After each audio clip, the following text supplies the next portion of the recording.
కానీ నువ్వు ఎంత చేసినా సరే ఎంత పిండికి అంత రొట్టె కదా, తగ్గకుండా చూస్తే కరెక్ట్గా సరిపోతుంది. ఖచ్చితంగా నార్త్ ఇండియా ఇంపాక్ట్ ఉంటుంది. అప్పుడు ఇంకా అయితే అప్పుడు ఏమవుతుందంటే ప్రెషరు జాతీయ స్థాయిలో మనం చక్రాలు తిప్పడానికి కుదరదు,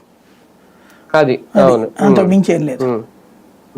సార్ ఇందులో ఒకటి అంటే ఆఫ్లైన్ లో జరుగుతున్న ప్రచారం భారతీయ జనతా పార్టీ ఏతర రాష్ట్రాల్లో మాత్రమే ఒక రకంగాను, లేదంటే వాళ్ళ హయాము వాళ్ళ అధికారంలో ఉన్నా లేదంటే వాళ్ళ పక్షాల అధికారంలో ఉన్న ఒక రకంగా, అలాగా జనాభా ప్రాతిపదికన అలా ఏమైనా డిమాలినేషన్ చేయడం అనేది కుదురుతుందా అసలు? ఎట్లా చేస్తారు? ఏదో ముందు ఏంటంటే నేను అనేది అసలు ప్రాతిపదిక ఏంటో ఈ రోజు వరకు అనౌన్స్ చేయాలి. జనాభా లెక్కలు తీయాలి ఫస్ట్, జనాభా లెక్కల తర్వాత వాళ్ళు ఒక ప్రాతిపదికను తేవాలి, అది ప్రజల ముందు చర్చ పెట్టాలి, ఆ తర్వాత అమలు చేయాలి. ఆలు లేదు చూలు లేదు అల్లుడి పేరు సోమలింగం అని ఇంతవరకు అదే జరగనప్పుడు ఇదేదో జరిగిపోతుందో నువ్వు ఎట్ట చెప్తున్నావు అసలు?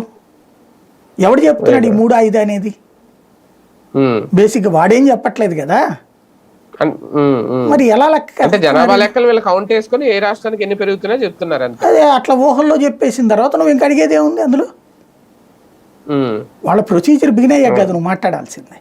ఇప్పుడు ఆ లెక్కనైతే ఏం చేయాలి? భూమి లెక్కన తీద్దామా? పోనీ ప్రాతిపదిక ఏం కావాలి? భూమి లెక్కన అడుగుదామా?